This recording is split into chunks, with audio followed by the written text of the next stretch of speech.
코로나19가 전국으로 빠르게 퍼지고 있습니다. 오늘 나온 확진자는 246명입니다. 세 자릿수가 계속 이어지면서 닷새간 1,000명에 육박합니다. 사랑제일교회에서 발생한 집단 감염은 다른 교회와 직장 등을 거쳐 2차 감염으로 확산되고 있습니다. 정부는 수도권에 더 강한 조치를 내렸습니다. 4시간 뒤인 오늘 자정부터 교회의 오프라인 예배는 금지됩니다. 또 클럽과 노래방, 그리고 헌팅 포차 등도 영업을 못합니다. 먼저 사랑제일교회를 중심으로 한 오늘 코로나19 상황을 이상화 기자가 보도합니다. 지난 12일 첫 확진자가 나온 지 엿새. 어제 하루에만 138명이 추가되며 사랑제일교회 관련 확진자가 450명을 넘어섰습니다. 교인이 다양한 지역에 분포해 있어 서울뿐 아니라 전국 곳곳에서 확진자가 나왔습니다. 그만큼 역학조사도 어려운 상황입니다. 명단을 확보한 교인 4천여 명 중 어제까지 2,500여 명이 검사를 받았습니다. 진단을 받은 교인 중 확진으로 드러나는 경우가 17%나 됩니다. 800명가량은 연락도 되지 않고 있습니다. 고령 확진자가 많은 것도 특징입니다. 지난 2, 3월의 신천지 집단 발생 당시보다 훨씬 더 큰 위기라고 판단하고 있습니다. 교회발 감염은 이미 전국으로 퍼졌습니다. 수도권 대형 병원 2곳에서 확진자가 나왔습니다. 세브란스 병원 안과병동이 폐쇄됐습니다. 사랑제일교회를 지난 9일 방문한 간호사가 닷새간 근무했습니다. 같은 공간에서 일한 직원 1명도 확진 판정을 받았습니다. 안과병동은 세브란스 병원 본관과는 이렇게 좀 거리가 떨어진 단독 건물입니다. 병동의 특성상 입원 환자는 없지만 하루 오가는 외래 환자만 500에서 600명에 달합니다. 병원을 찾은 환자들은 돌아가야 했습니다. 지금 병원 폐쇄에 못 들어가세요? 안산 한도병원에선 확진자 3명이 나왔습니다. 입원 환자 1명이 사랑제일교회 확진자와 접촉해 감염됐습니다. 이 병원에선 환자 38명과 의료진 3명이 있는 입원 병동을 통째로 봉쇄하는 코호트 격리가 이루어지고 있습니다. JTBC 이상화입니다. 지금 사랑제일교회에서 시작된 2차 감염이 여기저기에서 확인되고 있습니다. 그 가운데 한 곳인 서울 노원구의 안디옥교회에 취재기자가 나가 있습니다. 박유미 기자, 지금 교회는 폐쇄가 됐습니까? 네, 그렇습니다. 이 교회는 등록된 신도가 150명 정도로 작은 규모입니다. 저는 건물 3층에 올라와 있습니다. 제 뒤로 보이는 곳이 예배당과 사무실이 있는 곳입니다. 바로 위 4층에는 교육장이 있습니다. 제가 좀 올라가서 살펴봤더니 교육장 바로 옆에는 수학, 미술, 태권도 등 아이들이 다니는 학원이 붙어 있습니다. 전파 우려가 있는 상황입니다. 조금 전까지 나온 확진자 좀 정리해 드리겠습니다. 오늘 1명이 더 나와서 16명이 됐습니다. 그리고 오늘 오후 1시 반쯤에는 노원구청장이 와서 집합 제한 명령서를 붙였습니다. 30일까지고요. 그리고 조금 전에 정세균 총리가 발표한 대로 이 교회도 다른 수도권 교회와 마찬가지로 비대면 예배만 가능합니다. 네. 사랑제일교회와는 어떤 관련성이 있는 겁니까?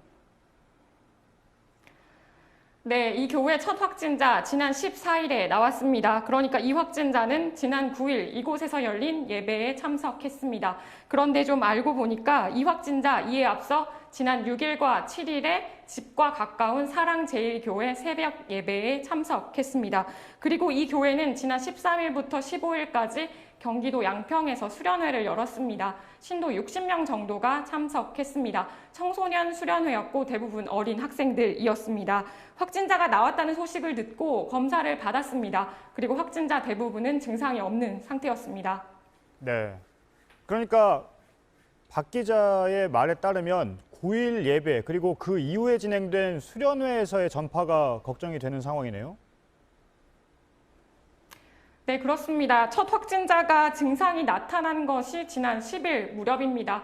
그 증상이 나타나기 전날인 9일에 이 교회에서 열린 예배에 참석했습니다. 보통 증상이 나타나기 전날 무렵에는 전파력이 상당히 있다고 보고 있습니다. 근데 이 예배에는 130여 명의 신도들이 참석했습니다. 그래서 가족들을 포함해서 일단은 193명에 대해서 검사를 진행했습니다. 그 결과 이 예배와 수련회에 참석한 사람들 중에 16명이 확진된 겁니다. 일단 대부분은 검사를 받았고 일부는 결과를 기다리고 있습니다. 네. 그것 말고도 사랑제일교회와 관련한 2차 감염이 확인되고 있죠. 지금까지 몇 곳 정도가 확인이 됐습니까? 네, 그렇습니다. 사랑제일교회와 관련해서는 이 교회뿐만이 아니라 홈쇼핑과 카드사 콜센터, 또 요양병원 등에서 2차 감염이 나오고 있습니다. 방역당국이 확인해 준 곳만 6곳에서 30명 정도가 됩니다. 거기에 더해서 각 지자체에서도 2차 감염 사례로 설명하고 있는 곳들이 나오고 있어서 조사가 진행될수록 2차 감염 사례는 더 많이 늘어날 것으로 보입니다. 네, 박유미 기자였습니다. 정부도 더 강력한 조치를 내놨습니다. 수도권에서 50명이 넘는 모임을 못하도록 했고 특히 모여서 하는 교회 예배도 전면 금지했습니다. 또 노래방과 유흥시설의 운영도 중단됩니다. 방역당국은 지금 유행하는 바이러스의 유형은 신천지 때보다 전파력이 6배나 되는 걸로 보고 있습니다. 정영재 기자입니다. 수도권 소재 교회에 대해서는 비대면 예배만 허용하고 그 외에 모임과 활동은 금지됩니다. 정부가 사회적 거리두기 단계를 높이지 않는 대신 종교 모임을 막기로 했습니다. 내일부터 서울과 경기, 인천 지역 교회의 예배와 활동이 금지됩니다. 이뿐만이 아닙니다. 규모가 크면 모든 모임 자체가 금지됩니다. 실내는 50명, 야외는 100명이 넘어가는 모임도 전부 금지했습니다. 클럽과 유흥시설, PC방 등 12종 시설과 도서관과 박물관 등 공공시설 운영도 중단하기로 했습니다. 경기도도 강력한 행정명령을 내렸습니다. 도민과 방문자가 일상생활에서 마스크를 쓰지 않으면 벌금을 물게 하겠다는 겁니다. 수도권이 이런 조치를 내린 건 현재 유행인 코로나19의 전파력 때문입니다. 코로나19 바이러스는 6개 유형으로 나눠집니다. 방역당국은 현재 번지고 있는 유형을 이태원 클럽 때와 같은 GH 유형으로 추정하고 있습니다. 전파력에 있어서 그 전에 S형, V형 등의 클레이드에 비해서 2.3에서 9.6, 평균 한 6배 이상 전파력이 높은 것으로 파악을 했고 방역당국은 신천지 교회를 중심으로 확산하던 때보다 지금이 더 심각한 상황이라고 강조했습니다. JTBC 정영재입니다. 지난주에 사랑제일교회에서 첫 확진자가 나오자 전광훈 목사도 자가격리 통보를 받았죠. 그런데 전 목사가 이를 어기고 서울 종로구에 있는 자신의 거처를 드나든 사실이 새롭게 드러났습니다. 취재진이 입수한 영상엔 전 목사가 마스크를 쓰지 않고 사람들과 얘기를 나누는 모습이 담겼습니다. 김지성 기자가 취재했습니다. 전광훈 목사가 승합차 뒷자리에서 내립니다. 전 목사가 들어간 곳은 서울 종로구의 한 다세대 주택. 지난해 말 주로 머무는 성북구 교회 사택과는 별도로 빌린 곳입니다. 영상은 지난주 목요일 오전에 찍혔는데 사랑제일교회에서 첫 확진자가 생겨 성북구청이 교회 관계자들에게 구두로 자가격리를 통보한 바로 다음 날입니다. 그런데도 전 목사는 아랑곳하지 않고 종로구에 있는 자신의 거처를 찾았습니다. 오후가 되자 전 목사는 다시 종로구 집을 빠져나옵니다. 마스크는 아예 쓰지 않았습니다. 이웃 주민과 웃으며 얘기도 나눕니다. 전 목사를 태운 승합차는 다시 어디론가 향합니다. 전 목사의 확진 소식이 전해지자 이웃들은 걱정을 감추지 못했습니다. 그 정광훈 씨가 저희 빌라에 오르락내리락 마주쳤죠. 많이 왔다 갔다 했으니까. 되게 불안합니다. 성북구청은 전 목사의 동선을 계속 조사 중입니다. JTBC 김지성입니다. 전광훈 목사가 지난 15일 광화문 집회에서 연설하는 모습입니다. 마스크는 벗었고 썼던 마이크는 이렇게 여러 사람에게 건네졌습니다. 그리고 다음 날엔 유튜브로 온라인 예배를 하면서 사랑제일교회의 확진자 수는 조작이라는 황당한 주장까지 이어갔습니다. 오효정 기자입니다. 전광훈 목사는 광화문 집회가 끝나고 다음 날인 16일 온라인 예배를 진행했습니다. 코로나19 확진 판정을 받기 하루 전입니다. 광화문 집회가 왜 열렸는지 설명합니다. 문재인 대통령에 대한 의심입니다. 의심.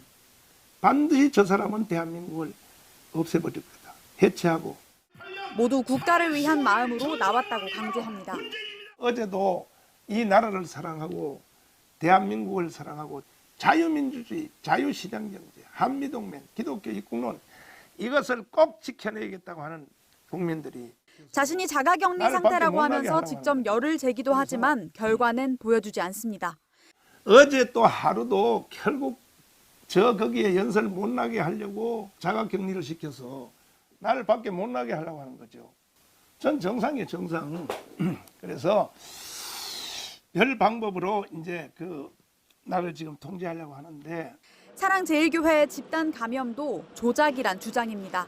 지금 절반 가까이는 증상 없어요. 열도 안 나고 기침도 안 하고 그냥 양성이라고 해가지고 병원을 막 때려넣고 있습니다. 숫자를 난 조작한다고 봅니다. 그것은.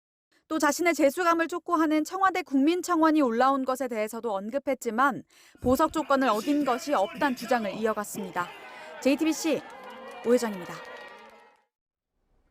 전광훈 목사가 병원으로 이송될 당시에 한 행동도 지금 논란입니다. 웃음 띤 얼굴로 마스크도 제대로 쓰지 않고 통화를 했습니다. 어제 이송 현장을 취재하고 지금은 전 목사가 있는 서울의료원에 나가 있는 윤영탁 기자를 연결해 보겠습니다. 윤 기자, 어제 본인이 원하는 병원으로 가겠다고 주장한 것까지 보도를 해드렸는데요. 결국은 서울의료원이네요. 네, 맞습니다. 전광훈 목사는 어젯밤이고 서울의료원에 입원했습니다. 이곳은 코로나19 전담 의료시설입니다. 중환자들을 위한 격리병상과 음압병상이 있습니다. 전 목사의 측근을 좀 취재를 해봤는데요. 이송 당시에도 기침만 조금 할 뿐 심각한 증상은 없다고 밝혔습니다. 이런 상황을 고려하면 현재 격리병상보다는 일반 음압병상에 전 목사가 있을 가능성이 높습니다. 서울의료원은 100여 명의 확진자가 입원 중인데요. 병실 대부분이 음압병실이라 지금 보시는 건물 몇 층 또 어느 쪽에 전 목사가 있는지는 알기 힘든 상황입니다. 함께 확진된 전 목사의 부인과 비서 역시 이곳에 있는 것으로 알려졌는데요. 병원 측은 어떤 환자가 입원했는지 또 상태는 어떤지 이런 정보를 개인정보라고 해서 확인해주지 않고 있습니다. 일부에서는 전 목사가 기저질환 때문에 오늘 상태가 급격히 안 좋아졌다 이런 얘기도 돌았는데요. 이것은 전 목사가 외부와의 접촉이 끊긴 상태 다음에 나온 이야기이기 때문에 좀 더 확인이 필요합니다. 네, 전 목사를 통해서 바이러스가 전파됐을 수도 있는데요. 역학조사는 어떻게 됩니까? 네, 일단 역학조사 단계부터 말씀드리면 당국은 확진자가 나오면 이 확진자의 카드 기록과 통신 기록을 통해서 동선을 파악하고 진술도 받습니다. 누구도 예외는 없습니다. 이 과정에서 허위 진술을 하면 감염병 관리법 위반으로 형사처벌까지 받을 수 있습니다. 전 목사는 지난 15일 광화문 집회에서도 앞에 리포트에서 나왔었는데요. 마이크를 돌려 쓰는 장면이 포착되기도 했습니다. 이런 식으로 방역수칙을 지키지 않은 채 많은 사람들과 접촉을 했기 때문에 좀 더 정확하고 신속한 조사가 필요해 보입니다. 네, 앞서 전해드렸는데요. 어제 이송될 때 상황이 오늘도 지금 논란이 되고 있습니다. 좀 더 설명을 해주시죠. 네, 전 목사는 어제 오후 7시쯤 교회를 나섰습니다. 나서면서 마스크는 턱에 내린 채 밝은 표정으로 휴대폰으로 통화를 하고 있었습니다. 이 모습 자체가 포착이 됐는데요. 구급차에 들어와서도 스마트폰을 보면서 웃음 띤 표정이었는데 그때 당시도 마스크는 턱에 있는 상태였습니다. 사랑제일교회에서 지금껏 500명 가까운 확진자가 나온 상태였는데 자신이 확진자면서도 마지막까지 방역수칙을 지키지 않는 모습이었습니다. 네, 어제 전 목사가 나오면서 신도들에게 던진 메시지가 있다면서요? 네, 교회 측에 확인한 내용입니다. 전 목사는 이송되기 전에 교회 측 관계자에게 메시지를 전했는데 일주일 안에 이 사태가 마무리될 수 있도록 조치를 해라 이렇게 말했다고 합니다. 교회 측은 이게 신도들을 대상으로 모두 진단검사를 받으라 이런 내용으로 파악을 하고 모든 신도들에게 이 내용의 문자 메시지를 2번 보냈다고 이렇게 주장을 했습니다. 네. 그런데 전 목사 말대로 만약에 증상이 없다면 생활치료센터로 가야 하는 것 아니냐 이런 지적도 있는데요. 어떻게 봐야 합니까? 근데 결론부터 말씀드리면 전 목사는 56년생 올해 나이로 65살입니다. 고위험군, 그러니까 의료기관이 또 방역당국이 지정하는 고위험군입니다. 또 지병이 있을 수도 있기 때문에 경증 환자나 무증상자가 입원하는 생활치료센터에는 자체가 갈 수가 없는 상태입니다.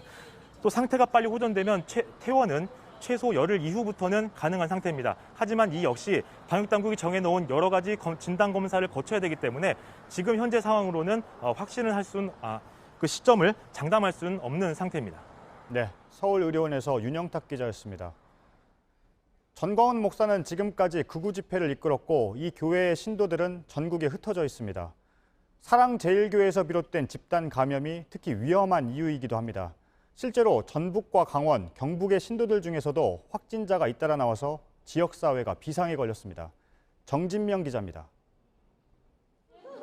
전북에서 오늘 집계된 확진자 7명 가운데 4명은 서울 사랑제일교회 신도입니다. 전북 45번 확진자는 지난 9일부터 12일까지 철야 예배에 참석했고 광화문 집회에도 나갔습니다. 46번 확진자도 광화문 집회에 참석했습니다. 모녀 사이인 다른 전북 확진자는 지난달 말부터 서울 사랑제일교회에서 살다가 그제 연고가 없는 군산으로 내려왔습니다. 전북에서만 사랑제일교회 신도 34명이 코로나19 검사를 받았습니다. 강원도 원주의 50대 여성과 경북 상주의 60대 여성도 예배에 나갔다가 감염됐습니다. 사랑제일교회에서 다른 지역으로 추가 전파된 사례는 지금까지 75건에 이릅니다. 방역당국은 특히 이 교회 신도가 전국적으로 흩어져 있고 신도들이 동시에 지역의 교회도 다니는 것으로 보고 있습니다. 개신교계는 정광훈 목사가 극우 성향의 집회를 주도하면서 신도가 전국적으로 늘어났다고 분석했습니다. 신학적으로 탁월한 부분이 있어서 이렇게 보이시는 게 아니라 보수적이라고 얘기하기보다는 오히려 좀 극우적인 형태의 방역당국은 경찰과 함께 신도와 집회 참석자를 파악해 진단검사를 하는 데 주력하고 있습니다. JTBC 정진명입니다. 왜 이렇게 전파가 빠를까? 사랑제일교회에서 이루어진 합숙이 그 이유 가운데 하나로 꼽힙니다. 최근까지도 전국에서 모인 교인들이 함께 잠을 자고 밥을 먹는 집단 생활을 한 것으로 알려졌습니다. 주민들은 그동안 너무나 불안했다며 울분을 터뜨렸습니다. 최수연 기자입니다. 사랑제일교회 앞은 들어가는 길을 전부 막아냈습니다. 엿새 만에 관련 확진자 400여 명. 교인 합숙이 집단 감염을 가속화시켰다는 비판이 나옵니다. 안에서 막 땡겨서 저녁에는 보따리 치고 들어가서 막 살았다니까요. 진짜 전부 다 모두 다 너무 많은 걱정되더라고 동네가. 무슨 막 이틀이고 3일 동안 막 얘기들이니까 잠자고 하니까 그게 걸려버린 거예요. 첫 확진자가 나오기 직전까지도 합숙이 이어졌다고 합니다. 2주 전 1월에도 되게 불거리는 날에 많이 있었지. 강남에도 다 났어요. 주민들은 그간 걱정이 컸습니다. 오면 막 무대교 올라가서 막 이 동네 일대를 막 식당이면 식당 어딘가 다 일대를 돌아다니니까 보통 그런 게 이제 좀 명대스럽긴 스럽고 이제 분명히 이렇게 식당이 되면은 소녀가 가실 거다. 교회 앞에서 만난 관계자는 합숙은 있었지만 코로나19 위험 시기가 아니었다고 설명했습니다. 소년들이 하셨어요. 10월달에 10월 중순에 그때는 뭐 하는 수가 없잖아요. 거리두기가 기본인 방역 수칙을 제대로 지키지 않은 상황. 약 일주일 전까지 교회에서 생활한 엄마와 딸은 광화문 집회에 가지 않았는데도 확진 판정을 받았습니다. 피해는 결국 주민 몫입니다. 줄이은 휴점에 동네 상권은 침체됐습니다. 교회 근처의 초중고 166곳은 등교를 중지했습니다. 오늘 개학인 학교는 급히 온라인 수업으로 바꿨습니다. 수시가 한 달 남았지만 학원들도 거의 문을 닫았습니다. JTBC 최수연입니다. 사랑제일교회 주변의 부동산 중개업체에서도 확진자가 나왔습니다. 사랑제일교회 교인들이었고 검사를 받은 뒤에 자가격리를 했어야 했는데도 버젓이 사무실에 나왔습니다. 저희 취재진은 자가격리 대상인 줄 모르고 취재를 한 뒤에 코로나 검진 사실 등을 뒤늦게 확인했습니다. 현재 취재진도 자가격리에 들어갔고 이후에 검사를 받을 예정입니다. 여도현 기자입니다.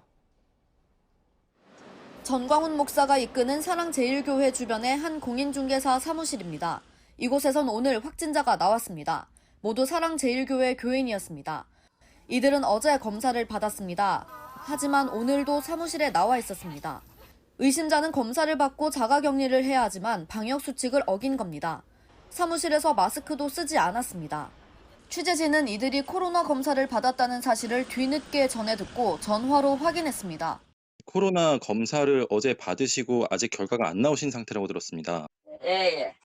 지금 자가격리 대상인데 왜 영업을 하고 계신 건가요? 기자들이 그런 거 가지고 사람을 못 살게 그래. 갑자기 일을 처리할 일이 지금. 이들은 집회에 참석하지 않았고 마지막으로 교회를 간 것도 7월 초라고 했습니다.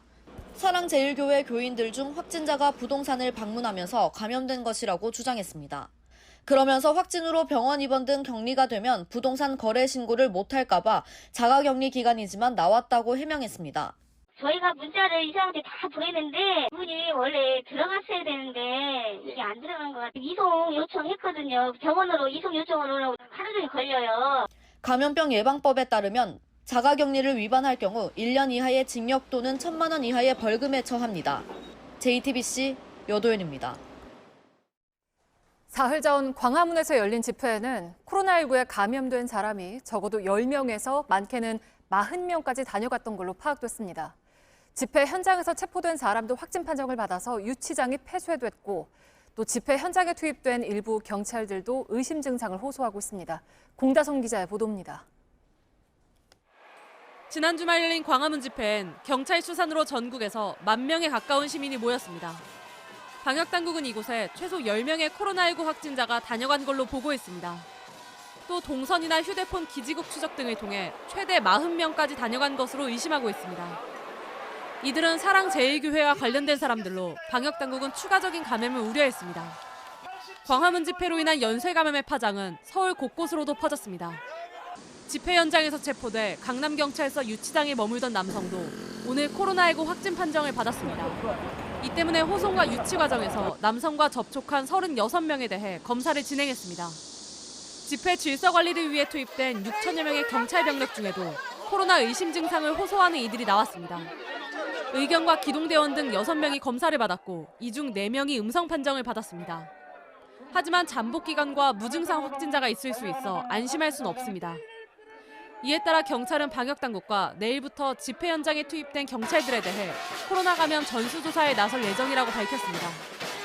또 전광훈 목사와 사랑제일교회 교인들이 방역 지침을 어기고 집회에 나갔는지도 수사에 나섰습니다. JTBC 김다솜입니다. 또 이 집회에 왔던 사람들 중에는 서울이 아닌 다른 지역에서 다 같이 버스를 빌려 타고 온 경우도 많습니다. 이런 사람들한테 같이 왔던 사람들의 명단을 좀 내라고 했더니 못 내겠다거나 없다고 하고 있습니다. 아예 버렸다는 의혹도 나왔습니다. 윤두열 기자입니다. 대구에선 25대 버스가 광화문 집회에 다녀왔습니다. 버스 한 대에 35명 안팎이 탄 것으로 전해졌습니다. 900명가량이 집회에 참석한 겁니다. 대구시청 공무원들은 광복절날 밤에 도착 예정지로 가서 버스가 돌아오기를 기다렸습니다. 코로나19 확산을 막는데 집회 참석자 명단 확보가 중요하다고 본 겁니다. 하지만 빈손으로 돌아왔습니다. 인솔하신 분들에 대해서 우리 명단 협조를 요청을 했습니다만은 그분들께서 강하게 거부를 하신 건 맞습니다. 그래서 그 다음 날부터 온갖 방법으로 명단을 달라고 어르고 달래봐도 소용없었습니다. 또 다시 이제 메일을 보내고 전화를 드리고 하면서 계속적으로 좀 그분들이 명단을 제출할 수 있도록 협조를 구하고 있었고 그 부분이 이제 여의치 않았기 때문에 취재진이 직접 연락을 시도해봤는데 사정은 비슷했습니다. 명단이 없다고 하거나 뭘 믿고 주냐는 사람도 있었습니다. 왜 우리가 막 개인정보를 막 유출을 해요? 부정선거하고 막 그런 인간들한테? 전북 군산에선 인솔자가 아예 명단을 없애버렸다는 정황도 나왔습니다. 그날 작성했는데 다 폐기를 했다 이렇게 말씀하시고 인수했던 사람이 명단이 틀린 곳도 있었습니다. 경남도는 사랑제일교회와 관련해 내려온 명단에 적힌 47명에게 연락해보니 40명이 이 교회에 간 적 없다고 말했다고 밝혔습니다. 결국 전국 대부분 지자체들이 방역에 협조하라고 행정명령을 내렸고 대구시는 참석자 명단을 오늘까지 보내지 않으면 방역 방해로 책임을 묻겠다고 밝혔습니다. JTBC 윤두열입니다. 이번 사태에 대해서 명확한 입장을 내놓지 않던 미래통합당은 오늘 전광훈 목사의 행동을 용납할 수 없다고 비판했습니다. 또 자신들하고 관계없으니 엮지 말라고도 했는데 전 목사가 확진 판정을 받고 하루가 지나서 뒤늦게 선을 긋는 모양새입니다. 유한울 기자입니다. 미래통합당 지도부가 처음으로 전광훈 목사를 비판했습니다. 보건이나 국민 방역, 국민 건강 차원에서는 그런 집회는 바람직하지 않다. 통합당이 전 목사를 감싼다는 지적이 나오자 거리두기에 나섰다는 분석입니다. 미래통합당이 광화문 시위를 같이 무슨 주도한 것처럼 그렇게 비난해 그러한 것을 봤을 적에 민주당의 처사에 대해서 굉장히 유치한 사람들이구나. 정부 여당은 코로나19 위험을 감수하면서도 집회에 나간 사람들의 메시지를 들으라고도 덧붙였습니다. 하지만 여당은 통합당 인사들이 집회에 참여했다며 더 분명한 조치를 요구했습니다. 미래통합당은 8.15 집회를 사실상 방조한 것에 대해 국민 앞에 사과해야 합니다. 정광훈 목사를 비호한 당내 인사에 대해 엄중한 책임을 물어야 합니다. 실제 민경욱 전 의원은 광화문 집회에 참석해 연설했습니다. 민 전 의원은 코로나19 검사 결과 음성 판정이 나왔다며 문제없다는 입장을 유지했습니다. 이런 가운데 당내에선 이번 사태의 뿌리가 황교안 전 대표란 책임론도 나왔습니다. 저희가 이제 통합하기 전에 그 정광훈 목사 집회랑 같이 했었잖아요. 황교안 대표가 그 과거 청산해야죠. JTBC 유한우입니다.